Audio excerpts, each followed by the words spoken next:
It is yet another fascinating and surprising Socceroos squad that head coach Tony Popovic has named. Australia are taking on Venezuela and Colombia in a couple friendly matches in the next coming weeks. And there is so much to talk about when looking at this squad. Would love to get your thoughts. What do you make of this team here that Tony Popovic has named? There is so much to discuss all across the park here. So, we'd love to get your thoughts in the comment section. Join the conversation. First of all, goalkeepers. There is a call-up for Patrick Beach. Really well-deserved, I think, Patrick Beach. He's made a good start to this season with Melbourne City in both the A-League and Asian Champions League elite competitions. Even just this past couple days. The other day they played in the Champions League elite with a big 2-1 win there for Melbourne City away to Machida Zelvia. And Patrick Beach was key in that game, making some huge saves. He's been so solid for City over the past year. He stepped up as their starting goalkeeper last season and was very, very good. Kept a lot of clean sheets there at Melbourne City. And I think he feels like he's that next generation of goalkeepers stepping up, and he deserves a call-up here. So he replaces Joe Gauci, who has been playing regularly for Port Vale in League One, but Patrick Beach, with good form, I think he deserves this call-up there alongside Matty Ryan and Paul Izzo. And then the defense. First of all, let's talk about those centre-back positions. Jason Guerrier is there once again. Milos Degenek. Kai Truen, also from Melbourne City. He returns to the Socceroos squad. Cameron Burgess is there, and Jack Iredale as well. Of course, as we know, injuries to Alessandro Cecchati. He's out. Of course, Harry Sutas still out with injury as well. So there's a couple key players missing at the back.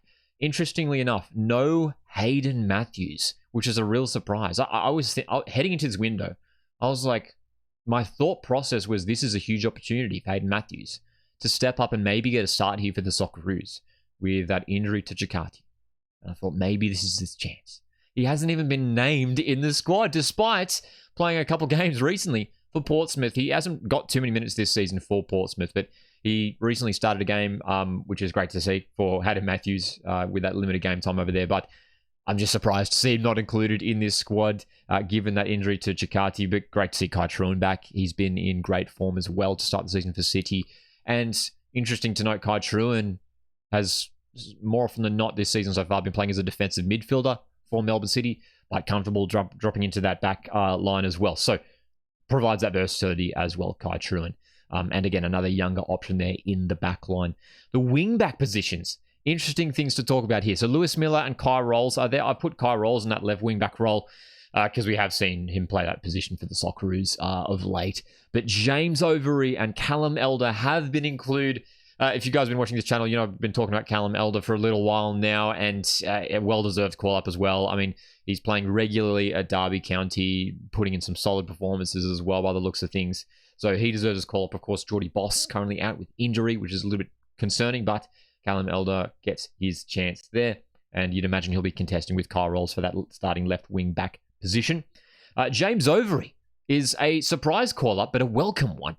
A welcome call-up here to the Socceroos squad because we saw from his brief performances, he played a couple of games in the Under-20 World Cup. He looked really, really good and capable of playing on the left side of defense as well. I think in that second group stage game in the Under-20 World Cup, he started at left back, so could probably even play over at left wing-back as well.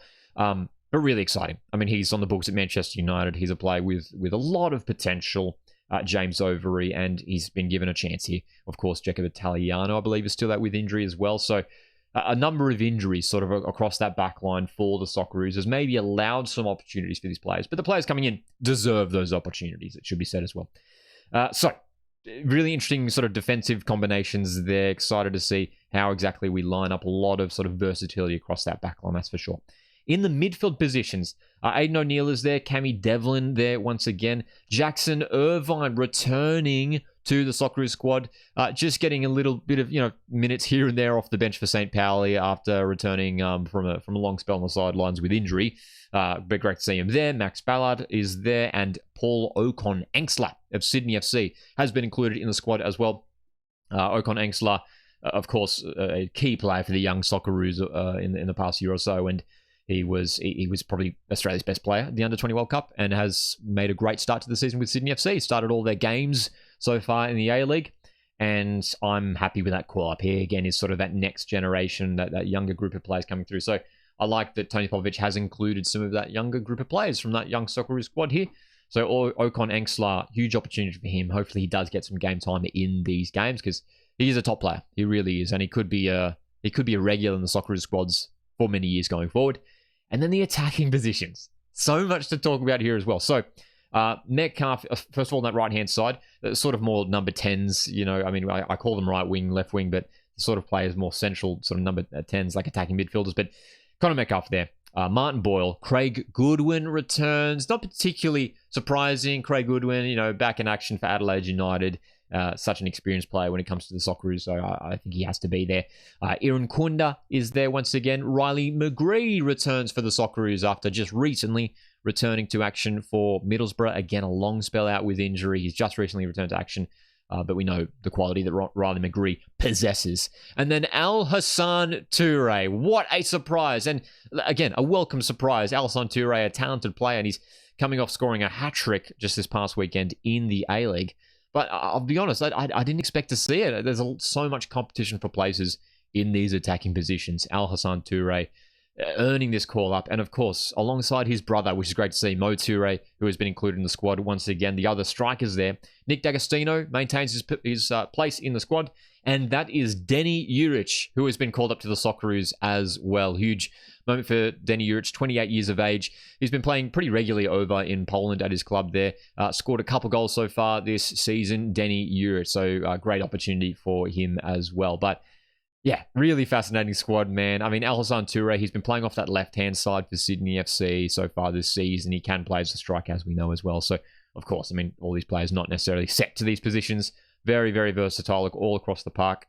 But there are a lot of players who I'm surprised have missed out. You probably make an argument for Joe Gauci, but I think Patrick Peach deserves that call-up. As we mentioned before, Hayden Matthews. But in midfield, very curious to see Patrick Yazbek left out despite still playing regularly for Nashville in the MLS. So, surprising one there. You're giving an opportunity for Ocon Engsler and Jackson Irvine maintains his spot. So maybe Yazbek was maybe just the unlucky one to drop out there, but that is maybe a big call in midfield. You can also look at someone like Josh Nisbet, who's been playing pretty regularly in the Dutch second tier as well. And then in the attacking positions, there's probably so many quality players that have missed out there. Again, we still have a few injuries here and there, but I thought maybe Apostolos Stamatolopoulos would have gotten a call up. He's been in great form for Motherwell of late. He's been scoring goals, assisting goals, playing regularly. Apostolos Stamatolopoulos there in Scotland. So he's a player who I thought was surely going to return for this window, considering just the form that he's in. Zach Sapsford as well has been getting good game time at Dundee United in Scotland and scoring goals as well. So I thought maybe he was going to get a look in as well. Noah Botic probably in the conversation as well. So there is so much competition and good players who haven't been included in this squad, even in those wide areas as well. A lot of people were talking about someone like Cameron Pepion, who's been playing regularly again in the Dutch second tier and getting on the score sheet in that competition as well. He could have earned a call up also. And Alex Robertson. It's quite a bizarre one. Alex Robertson got his Socceroos call up last month after not playing a single minute so far this season for his club, Cardiff City. He's just recently returned to action for Cardiff City. Great to see. Returned to action for his club, not included in the squad. So it is quite difficult to understand the selection process here for Socceroos head coach Tony Popovic. Having said that, he's only lost one game so far just recently against the USA, a narrow loss there. So we have to trust what Pop is doing here. But it's just at the point now where every time Tony Popovic names a Socceroos squad, we just have to expect the unexpected. No one can predict these squads, man, because there's always just such an interesting mix of players. And when it comes to form and game time, it seems like at this stage that that sort of just goes out the window. As I mentioned before, Robertson not playing at all, and he got included in the last squad, but not included in this one. Again, I raised the names of Sapsford and Stamatolopoulos, who are playing week in, week out, and scoring goals, making contributions for their club sides. Those guys must be thinking, what else can I do to get a Socceroos call up here? Nothing against the players who have been included, but the selection process is a little bit fascinating. And we'd love to get your thoughts as well. What do you make of this squad here and the players who have been included and the players who have maybe missed out? Well, overall, I'm feeling positive. At this stage with Tony Popovic in charge, I'm sort of don't really mind who he names in his squads. I trust that it's going to work, and hopefully he will get the best out of this group of players. There are certainly a lot of fascinating selections and players who I'm excited to see make an impact for the Socceroos. I mean, even those younger guys, James Overy, Paul Okonengsla, hopefully those guys get some game time. I think Kai Truin is a worthy inclusion as well. Alhassan Toure, will he get game time here for the Socceroos as well? Dan Juric included. So much to talk about here for the Socceroos. What did you make of this squad? Drop your thoughts in the comment section below. Stay subscribed for more Socceroos content. My name's Lockie, and I'll see you in the next one.